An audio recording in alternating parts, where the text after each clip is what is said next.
Hello and welcome. Thank you so much for joining us. I'm Judith Rinehart of the Rinehart Gallery, and I have Clyde Petersen with me today to talk about his exhibition, Even Hell Has Its Heroes.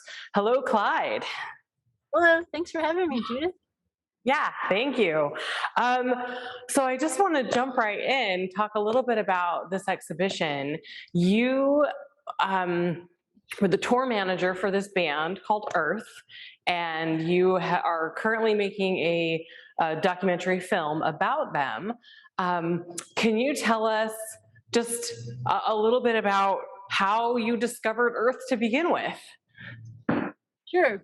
I came to Earth really late in the game. Many people have known about Earth for like 20 years before I even heard of them.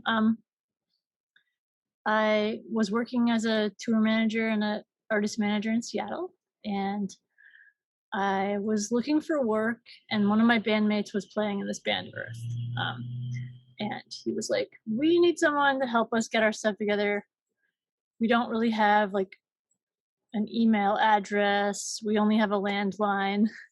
It was kind of like just as the internet was starting to help bands get their things together.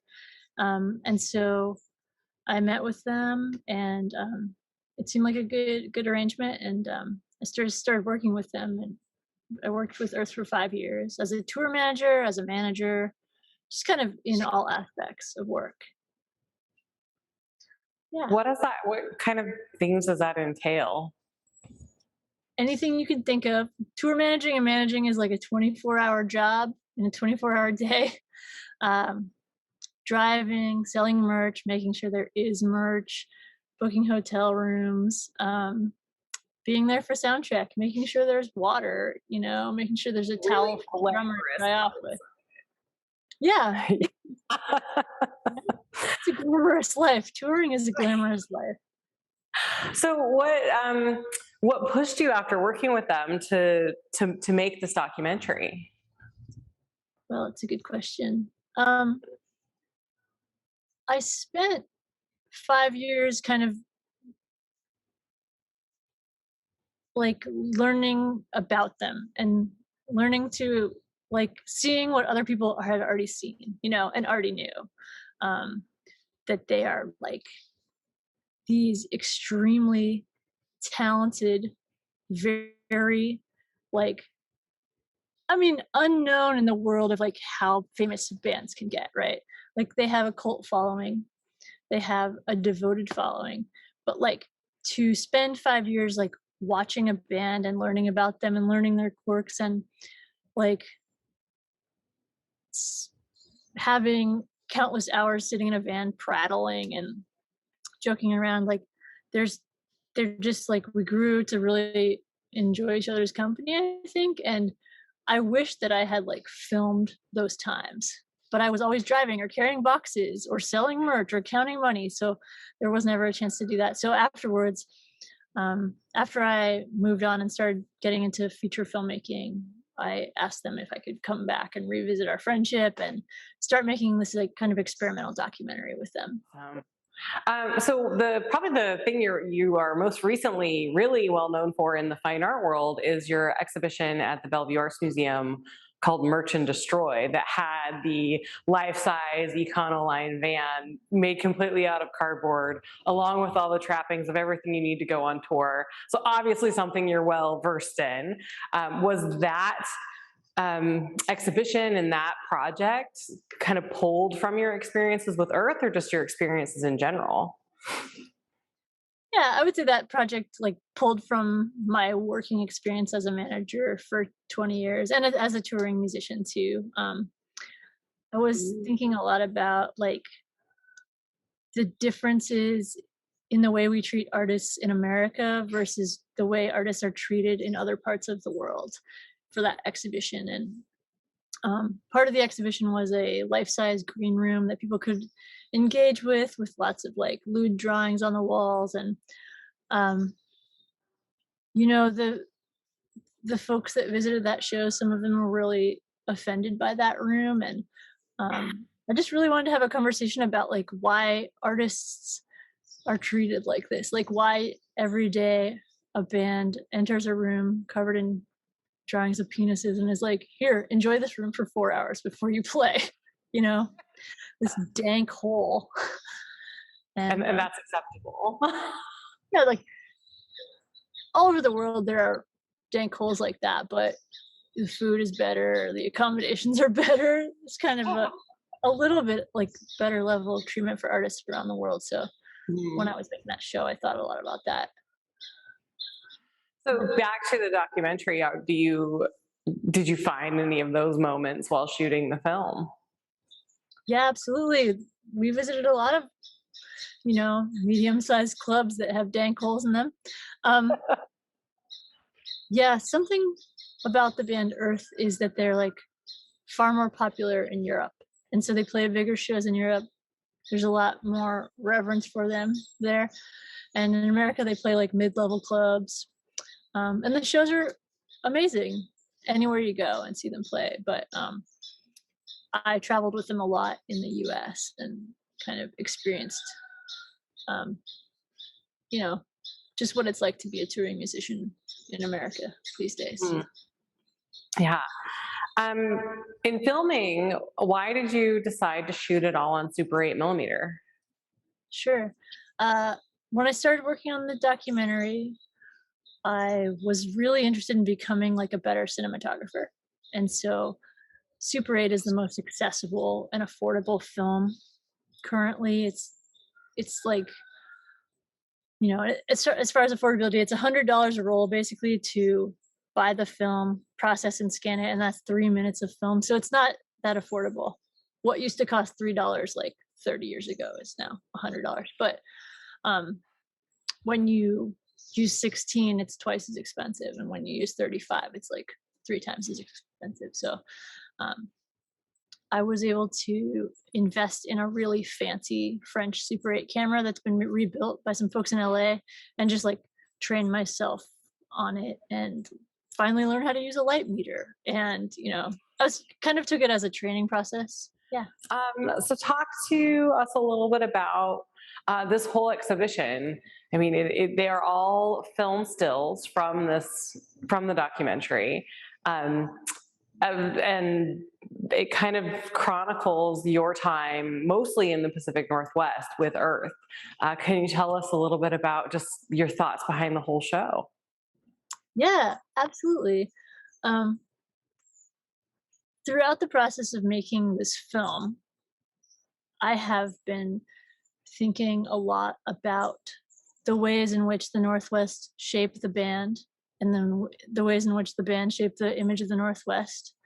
Um, Growing up in Seattle as a young person, just a little behind the wave of grunge, just a little too young to go to shows, a little to those shows, and um, it was like very immersed and knowledgeable about the fact that like we had a certain kind of rock in our city, and also that like the environment around us perhaps informed like the depressive nature of some of that music. And there is like a cultural narrative about grunge in Seattle and the rain, and I wanted to like just get in there and explore it more, and think about like what it means to live somewhere where it rains nine months a year, and what it means to um, live somewhere where people aren't particularly friendly, uh, aren't particularly welcoming. And so as this film progressed, I was like excited to like go outside of Seattle and explore like the natural areas um, around the peninsula, on the down on the Columbia River, out on Highway 2, just like these places that inform our geography a little bit more and inform like the people of Earth, like all of the folks in Earth like have connections to areas outside of Seattle. And so I would take them one at a time to these spaces and film them. Um, my like inspiration definitely for part of the film is like Errol Morris as a cinematographer, and kind of like I love this movie Gates of Heaven, which is about a pet cemetery, and they interview this family who runs this pet cemetery, and the son is like a guitar player, and they film him up on the hill in the cemetery shredding his guitar. And it always like has stuck with me, this like image of this young man shredding guitar, and it's shot on film. It's like super beautiful. And so when I started to work on this project, I like took that as an inspiration. And then in terms of like the show at the gallery, like I wanted to find out if we could take these tiny 8 millimeter stills and see how big we could make them, and see how like soft they would get, see like what the colors would look like, and what kind of feeling we could get out of just a brief still out of a film. And so I worked with Jody Porwell, who's a cinematographer or a photographer from the Northwest, and they developed like a really specific way of expanding these small little red scans into a pretty beautiful large scale print. So in his essay, your friend Corey, he does the math, and you have over 10,000 feet of film. That means that's over 720,000 frames. How did you choose the 21 frames that are in the exhibition? How? Good question. I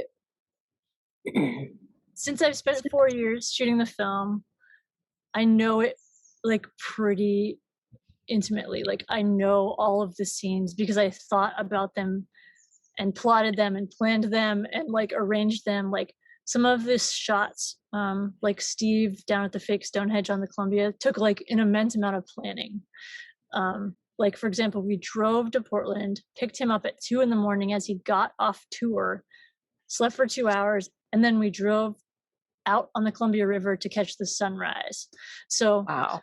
those kind of, each film shoot like was an experience within itself, like celebrating both the person and a place in the Northwest. And so I'm pretty, as soon as I get the film back, like I really sit with it and like look over it and start to understand like the images that we captured. So it was kind of easy to pull the stills and be like, okay, I just love this space. I love this time. Yeah.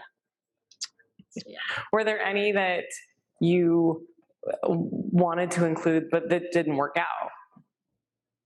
Yeah, there are some more stills that I got just like last week. I got some more footage from an early earth drummer in Montana, and since it's COVID, I had mailed him my camera, and he had shot, and he shot in a snowstorm outside, sitting in a pile of logs, playing his drums, and I was like, I wish I could have had him in there, but it was kind of too late at that point.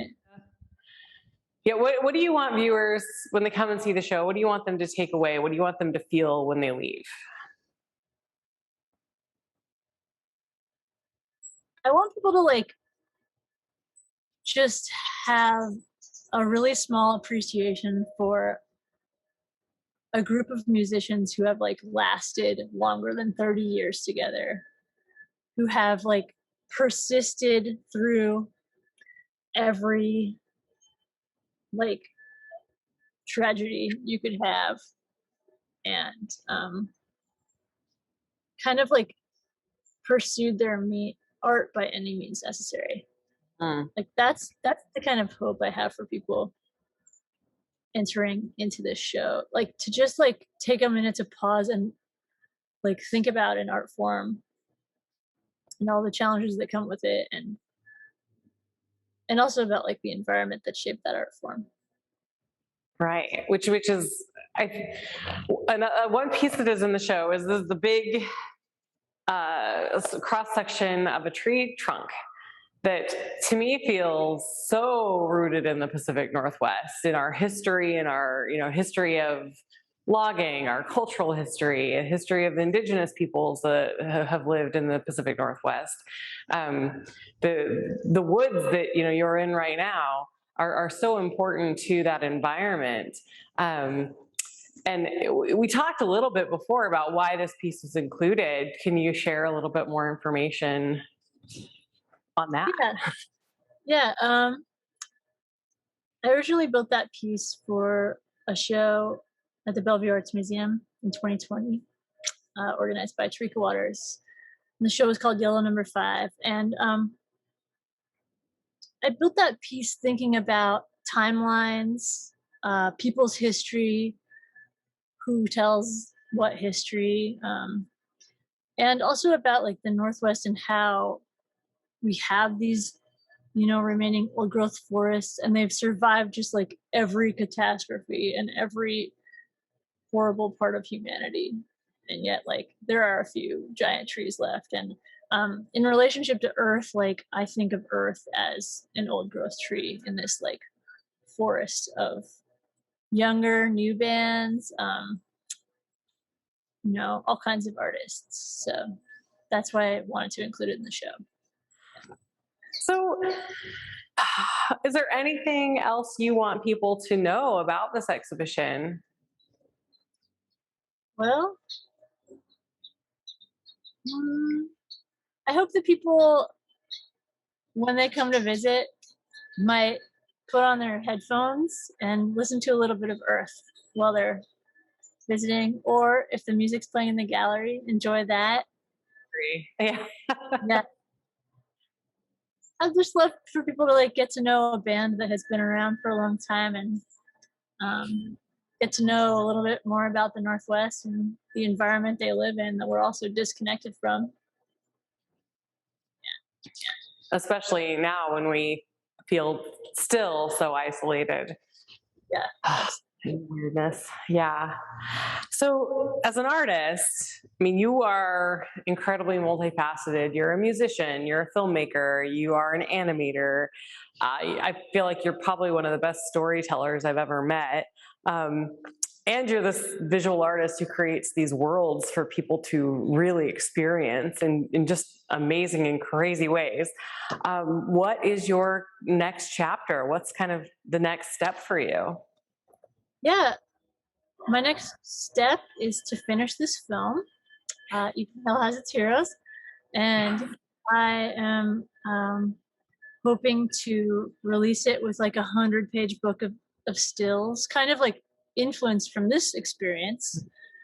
Jody and I are going to work together on a 100-page book of stills and interviews, like a little hardcover little book with a DVD in the back.